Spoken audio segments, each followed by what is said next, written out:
Assalamualaikum warahmatullahi wabarakatuh. Di video kali ini gue akan merekap alur cerita film yang berjudul Bad Guys yang dirilis pada tahun 2019. Film ini menceritakan tentang seorang bos gangster yang sedang di dalam penjara. Ia harus melakukan misi untuk menangkap para penjahat dan bos yakuza untuk mengurangi masa hukumannya. Dan ia juga harus bekerja sama dengan para kepolisian dan ketiga teman kriminalnya untuk menyelesaikan misinya itu. Film ini diawali dengan seorang pria tahanan bernama Pak Wong Chol, kita panggil saja Pak Chol, yang terlihat sedang belajar menjahit. Ia adalah seorang ketua gangster terbesar di kota itu, yang dikenal dengan julukannya si tangan besi karena pukulannya itu yang sekali KO. Namun kini ia menjadi tahanan karena telah membunuh seseorang. Namun pekerjaannya itu jadi terganggu karena ada tahanan baru yang bernama Yosung sedang baku hantam dengan tahanan lain. Mendengar hal itu, ia lalu menghampiri mereka semua untuk menenangkan kegaduhan itu karena para sipir yang takut untuk melerainya.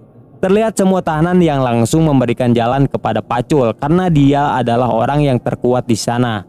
Namun terlihat Yosung malah menantangnya. Tapi dengan mudah Pacul langsung mengalahkannya hanya dengan satu cekikan saja. Setelah itu pihak kepolisian memberitahu bahwa sahabatnya bernama Nam Yung Suk telah tewas dibunuh dengan organ tubuhnya yang sudah hilang. Melihat hal itu, Pak Chul sangat marah besar dan berniat untuk balas dendam atas kematian sahabatnya. Dan karena kejadian itu, polisi memberikan Pak Chul cuti 2 hari untuk ke pemakaman temannya itu. Di hari cutinya ia selalu teringat dengan sosok Nam Yung Suk ketika ia diberi sarung tangan peninggalan ibunya.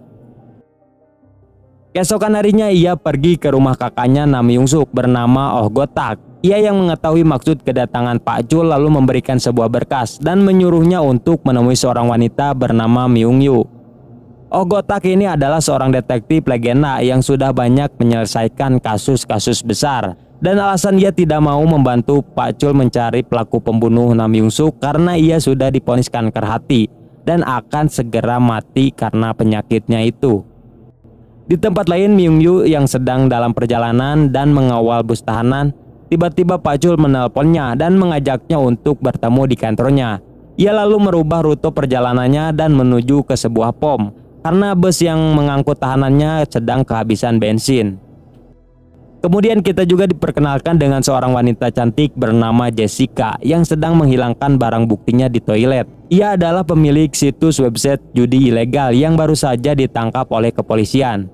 Saat ia keluar dari toilet, terlihat semua tahanan yang ada di bus bersorak kencang kepadanya. Di tengah perjalanan tiba-tiba ada mobil truk yang langsung menabrak semua mobil kepolisian, termasuk bus yang mengangkut semua tahanan sampai terguling. Dan karena kejadian itu semua para tahanan mencoba kabur dari sana karena para polisi yang menjaganya mengalami cedera, termasuk si Jessica yang kabur dari sana. Namun tidak lama kemudian datang mobil jeep hitam dan keluar segerombol pria misterius yang langsung menghajar para tahanan di sana. Myung Yu yang berada di sana mencoba menembakkan pistol peringatan, tapi karena tembakan peringatan itu tidak berpengaruh, ia berniat untuk menembak mereka. Tapi tiba-tiba kepalanya mulai linglung karena benturan kecelakaan tadi. Dan bisa kita ketahui kelompok misterius itu sedang mengincar seorang tahanan yang bernama No Sang Sik. Saat pria misterius itu masuk ke dalam bis dan ingin membawa No Sang Sik, tiba-tiba Yosung langsung menghajarnya dan membiarkan No Sang Sik untuk kabur dari sana. Kemudian ia keluar untuk meminta bantuan. Namun si pria misterius yang melihat hal itu lalu menghampirinya dan siap untuk menusuknya. Tapi tiba-tiba Myung Yu mencegahnya dan terjadilah baku hantam dengannya, yang membuat ia harus tertusuk oleh pria itu. Yosung yang melihat hal itu mencoba untuk membantunya dan baku hantam lagi dengannya. Terlihat Yosung yang lebih unggul dalam baku hantam itu. Ia lalu mencoba membuka topengnya dan melihat sebuah tato di lehernya. Tapi tiba-tiba ada mobil yang langsung menabraknya dan membuatnya pingsan seketika. Ketika sadar, ia sudah berada di rumah sakit dengan tangannya yang sudah diborgol. Sedangkan Myung Yu mengalami koma dan harus dirawat di rumah sakit karena penusukan tadi. Pacul yang melihat temannya koma, ia berniat untuk menyelidiki kasus itu sendiri. Setelah itu ia datang dan menyerang markas sekelompok gangster untuk menanyakan siapa bosnya itu.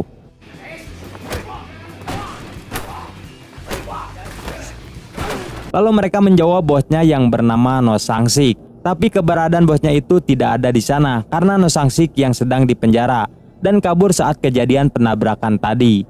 Di sana juga Pak Chul mengetahui info dari mereka bahwa geng timur dan geng pusat baru saja bergabung dengan Yakuza dari Jepang. Tidak lama kemudian datang Ogota ke sana dan berniat ikut menyelidiki masalah itu bersama Pak Chul. Sedangkan Jessica yang berhasil kabur, ia menyamar menjadi dokter agar ia bisa lari ke luar negeri. Di tempat lain, seorang anggota polisi bernama Dong Seol menemui atasannya yang bernama Hyung Mook. Dia lalu memberitahukan tentang beberapa tahanan yang baru saja ketangkap. Dan kini yang tersisa hanya 3 tahanan lagi. Hyung Mook lalu menyuruhnya untuk pergi dan segera menangkap sisa tahanan yang berhasil kabur itu. Saat keluar, Dong Chul bertemu dengan Ogotak yang ingin masuk ke ruangan Hyung Mook. Di sana ia mencari semua info kepada Hyung Mook dan ternyata bos pusat sebenarnya bukan No Sang-sik, melainkan adalah seorang Yakuza. Dan ternyata saat di penjara No Sang-sik pernah diancam akan dibunuh oleh kelompok Yakuza itu karena ia telah menyimpan sebuah buku rahasia yang berisi bukti besar. Tapi beberapa hari yang lalu ada pria misterius yang telah mengambil buku itu. Dan kemungkinan ada seorang polisi yang berkhianat dan bekerja sama dengan Yakuza itu. Lalu Ogotak memutuskan untuk ikut menangani kasus ini juga. Di tempat lain, Dong Chul mengajak temannya untuk segera menangkap para tahanan yang kabur sebelum 4 legenda turun tangan. Lalu Dong Chul menjelaskan siapa 4 legenda itu. Yang pertama ada Pak Chul yang dikenal sebagai si tangan besi karena kekuatan pukulannya itu. Dan ia juga pernah miteskan leher orang seperti mematahkan leher ayam. Kedua ada Ogotak yang dikenal si anjing gila karena tidak berperi kejahatan karena ia tidak segan dengan sadis untuk membunuh para penjahat. Ketiga ada Myung Yu, seorang detektif wanita namun ia sedang mengalami koma di rumah sakit. Keempat ada Jung Tae-suk atau si mesin pembunuh. Dan bisa kita ketahui mereka berempat adalah mantan kriminal yang pernah masuk penjara. Lalu scene berganti kepada Ogotak yang sedang menginterogasi Yosung. Yosung adalah seorang anggota polisi yang baru saja masuk ke penjara karena difitnah telah membunuh seseorang. Di sana Ogotak mengajaknya untuk bergabung ke organisasi untuk menangkap para tahanan yang kabur agar masa tahanannya bisa dikurangi 3-5 tahun. Dan akhirnya Yosung pun menyetujuinya dan resmi bergabung ke organisasinya Ogotak. Lalu mereka berdua pergi ke markas untuk mulai penyelidikannya yang berada di sebuah gereja tua. Tidak lama kemudian Pak Chul datang sendiri ke sana karena si mesin pembunuh yang tidak ingin ikut menyelidiki karena tidak mau lagi ada darah di tangannya. Dan mereka pun mulai melakukan penyelidikan. Pertama ada Pak Sung Tae, seorang psikopat sadis yang pernah membunuh secara berantai dan menewaskan 18 orang. Kedua ada King Chamin, seorang narapidana yang telah banyak melakukan kejahatan dan pemerkosaan. Dan sebelumnya ia juga pernah berhasil kabur dari penjara dengan membuat lubang di sana dan menjadi buron selama 907 hari. Dan kini kedua kalinya ia berhasil kabur lagi. Ketiga ada No Sang-sik, seorang ketua gangster yang memiliki rahasia besar tentang Yakuza yang sedang mengincarnya. Dan terakhir ada Jessica yang telah melakukan penipuan dan membuat situs judi ilegal. Dan ternyata Pak Chul mengetahui tentang Jessica karena dia adalah teman dari anak buahnya yang bernama Chuljo. Mengetahui hal itu, mereka bertiga pergi ke tempatnya Chuljo untuk mencari info keberadaannya Jessica. Dan saat di sana terlihat Chuljo yang sedang membuat kerusuhan di sebuah tempat makan. Ia lalu mengusir semua pelanggan yang sedang makan di sana. Tapi saat akan mengusir orang terakhir, ternyata orang itu adalah Pak Chul yang sedang makan di sana. Melihat hal itu, Chuljo langsung merungkut ketakutan. Bahkan saking takutnya Chuljo langsung kabur dari sana dan mengunci semua pintu. Tapi dengan santunya Pak Chul masuk dan menobrak semua pintunya. Lalu ia menanyakan tentang keberadaan Jessica. Tapi karena Chuljo tidak mengaku, Pak Chul langsung memukulnya hingga pingsan. Singkat cerita, mereka bertiga memanfaatkan Chuljo untuk menangkap Jessica yang sedang berada di mall. Lalu Chuljo memberinya tiket penerbangan dan menyuruhnya untuk segera pergi. Tapi karena Chuljo yang gugup, Jessica mulai curiga bahwa dia telah mengadukannya kepada polisi. Dan benar saja tidak lama kemudian datang Pak Chul dan Ogotak. Melihat hal itu, Jessica langsung mengancam mereka berdua dengan menyandra Chuljo agar bisa kabur dari sana. Namun dengan santunya mereka berdua mengejar Jessica. Hingga akhirnya Jessica harus menyerahkan diri karena sudah terkepung. Setelah itu mereka bertiga membawanya ke markas besar sebelum diserahkan ke penjara. Tapi saat mereka sedang menyelidiki kasusnya Changmin, tiba-tiba si Jessica ngebacot bahwa dia kenal dengannya. Karena Jessica yang mengenalnya, Oh Gotak menyuruh polisi itu untuk melepaskannya dan mencari info dari Jessica. Dan kini ia malah bergabung ke organisasi mereka, menggantikan Myungyu yang masih koma. Karena Jessica yang terlihat pintar dan persis seperti detektif. Dan setelah dijelaskan panjang lebar, mereka menyimpulkan untuk menangkap Changmin cukup dengan satu cara, yaitu pacarnya. Setelah mendapatkan titik terang, mereka berempat pergi menemui pacarnya Changmin yang bernama Sunmi. Di sana si Jessica mencoba menceramahinya bahwa sebenarnya dia telah dimanfaatkan oleh Changmin. Mendengar hal itu, saat di rumahnya, Sunmi memberitahu Changmin bahwa ada polisi yang sedang mengincarnya. Mendengar hal itu, Changmin langsung kabur dari sana dan terjadilah aksi kejar-kejaran dengan Oh Gotak. Dan karena ia yang lincah, si Changmin ini hampir saja lolos dari kejaran mereka. Tapi hingga akhirnya ia berhasil ketangkap oleh Pak Chul yang mengejarnya dengan santuy. Saat akan dibawa ke markas besar, tiba-tiba datang Sunmi yang mengkhawatirkan keadaannya Changmin. Namun tak disangka si Changmin malah menyandranya agar bisa kabur. Untungnya Jessica langsung memberi kode Sunmi untuk menyemprotkan cairan kepadanya dan akhirnya ia pun berhasil lolos. Setelah itu Pak Chul menghajarnya terlebih dahulu dengan satu pukulan saja. Dan saat akan membawanya, tiba-tiba datang mobil Dongsul yang hampir menabrak Pak Chul. Ia dengan lancar membawa Changmin ke dalam mobilnya untuk diserahkan ke penjara agar ia bisa naik jabatan. Pak Chul and the gang mencoba untuk mengejar mobil itu, tapi tiba-tiba penyakitnya Oh Gotak kambuh dan harus dilarikan ke rumah sakit. Dan karena kejadian itu, Pak Chul bergerak sendiri untuk menangkap No Sang-sik. Setelah itu ia menemui anak buahnya bernama Chonho yang sedang mabuk berat. Dan saat di dalam mobil ia baru menyadari bahwa di sisinya ada Pak Chul. Kemudian Pak Chul menanyakan kepadanya nama bos ketua pusat dan pelaku pembunuh sahabatnya. Namun Chonho hanya memberitahu markas geng pusat, yang ternyata si Chonho ini telah berkhianat kepada Pak Chul. Tidak lama kemudian datang segerombol anak buahnya Chonho dan ia mencoba untuk kabur dan mengolok-olok Pak Chul. Tapi dengan mudah Pak Chul membantai mereka. Tapi saat akan menangkap si Chonho ini, tiba-tiba datang Jessica dan Yosung yang menegurnya karena beraksi sendiri, lalu menyuruhnya untuk masuk ke dalam mobil. Kemudian mereka bertiga pergi ke tempatnya Changmin diinterogasi, dan saat di sana Yosung menanyakan info keberadaan No Sang-sik. Dan karena Changmin tidak mau menjawabnya, akhirnya Jessica menghajarnya dengan narajang. Hingga akhirnya Changmin memberitahu bahwa No Sang-sik mencoba kabur keluar kota lewat kereta api. Di tempat lain, si psikopat Pak Chung-tae berpura-pura bertanya kepada polisi untuk membunuhnya.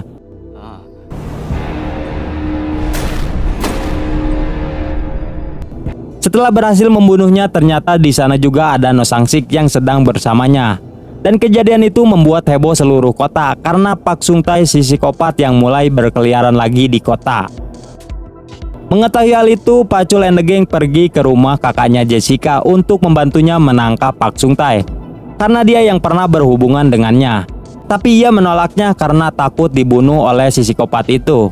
Karena gagal meminta bantuannya, mereka bertiga pergi ke tempatnya Hyungmook untuk melihat rekaman kejadian pembunuhan itu. Yosung yang merasa janggal dengan videonya, ia lalu memperjelas rekaman itu dan melihat ada No Sang-sik melalui pantulan cermin. Dan disinilah mereka mendapatkan titik terang bahwa keberadaan No Sang-sik tidak jauh dari keberadaannya mereka. Di tempat lain, kakaknya Jessica mengajak temannya untuk bertemu di tempat karaoke. Tapi saat di sana ia melihat temannya yang sudah tewas dibunuh oleh Pak Chung-tae. Tanpa banyak bacot, Pak Chung-tae langsung mengeksekusinya dengan asbak dan menyiksanya di sana. Tidak lama kemudian, Pak Chul and the gang datang ke sana untuk mencari kakaknya Jessica. Namun saat di dalam, Yosung menyadari ada No Sang-sik di sana. Ia lalu mencoba mengejarnya dan terjadilah aksi kejar-kejaran. Bersamaan dengan itu, Jessica yang sudah sampai di depan pintu ruangan kakaknya, ia lalu mencoba mendobrak pintunya untuk menyelamatkan kakaknya itu. Tapi karena pintunya yang ditahan oleh kursi, Jessica tidak bisa mendobraknya. Ia lalu menelpon Pak Chul untuk membantunya. Dan kemudian Pak Chul dengan gagahnya datang ke sana dengan membawa palu besi. Tanpa banyak bacot, ia langsung menghancurkan pintu itu. Lalu Jessica langsung melemparkan asbak ke kepala Pak Sung Tae. Kemudian Pacul dengan gregetnya menghajar dan meremes tulangnya hingga pingsan. Sedangkan Yosung yang sedang mengejar No Sang-sik akhirnya berhasil menangkapnya di atas gedung dan terjatuh dari lantai 3. Setelah itu mereka bertiga membawa No Sang-sik dan Pak Sung Tae ke markas besar untuk menginterogasinya. Meskipun di awal Pacul sudah greget untuk membunuhnya karena menyangka No Sang-sik ini yang telah membunuh sahabatnya.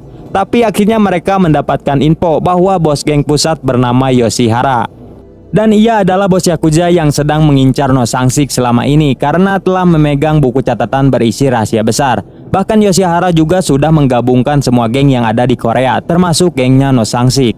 Namun beberapa tahun yang lalu No Sang-sik harus berkhianat karena tidak tahan dengan bisnis Yoshihara yang menjual sabu-sabu dan organ manusia. Kemudian ia memberikan buku itu kepada Pacul. Ia lalu menyuruh mereka bertiga untuk segera menghentikan Yoshihara. Namun tidak lama kemudian Komandan Hyung-mook datang yang membawa pasukan dan langsung menyergap mereka berempat.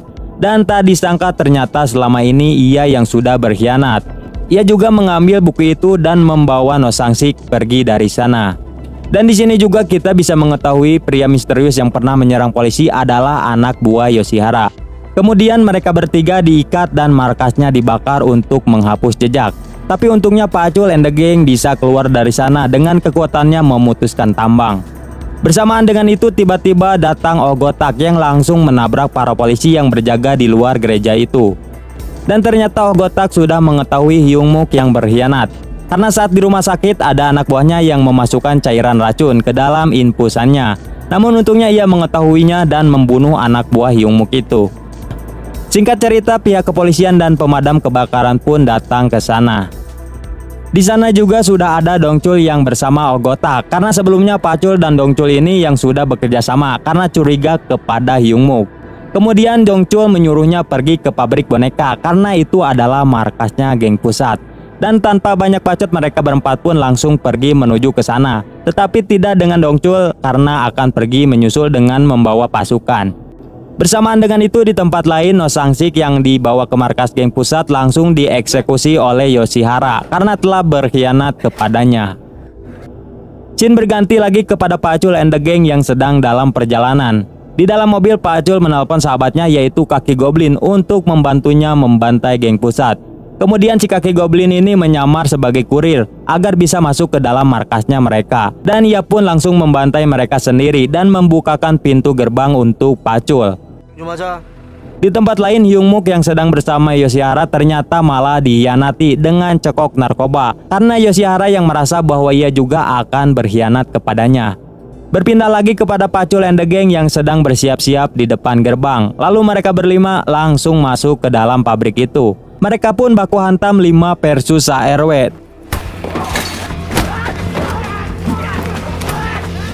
Terlihat meskipun melawan ARW namun mereka berlima mampu menghadapinya.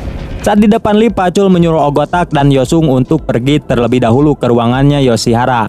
Dan kini tinggal mereka bertiga yang harus menahan musuh di bawah. Dan di sini Pacul terlihat greget kepada anak buahnya yang berkhianat lalu mengincar dan menghajarnya.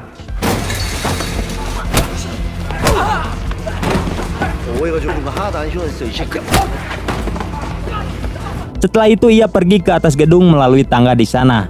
Sedangkan Ogotak dan Yosung yang sudah sampai di atas tanpa banyak bacot langsung baku hantam dengan anak buah Yoshihara yang sudah menunggunya. Pacul yang sedang menuju ke atas gedung tiba-tiba datang segerombol anak buahnya Yoshihara yang mencegatnya dan baku hantamlah mereka.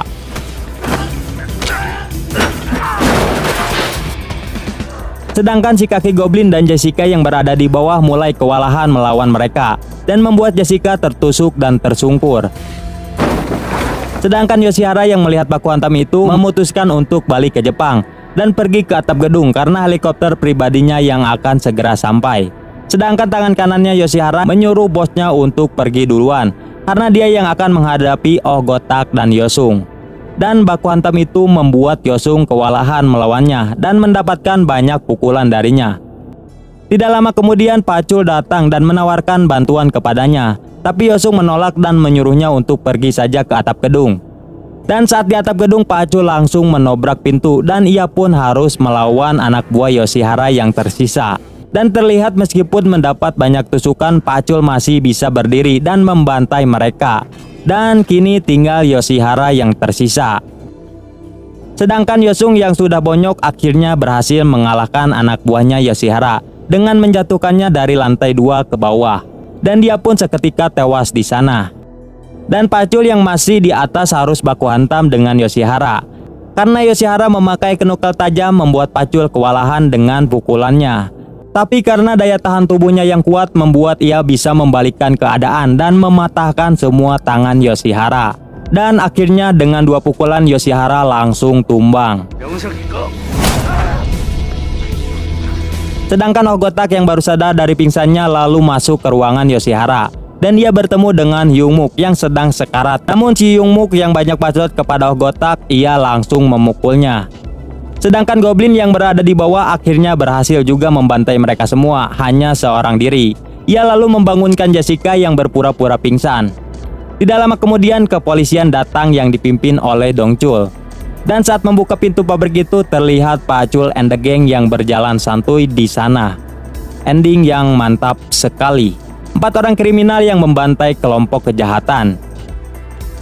Dan sebelum film selesai kita diperlihatkan dengan ending tangan besi yang dijemput oleh anak buah Dongchul untuk masuk ke penjara lagi. Tapi dengan santunya ia menyerahkan diri. Namun tidak lama kemudian anjing gila menelponnya dan menyuruhnya untuk membebaskan tangan besi. Dan film pun selesai.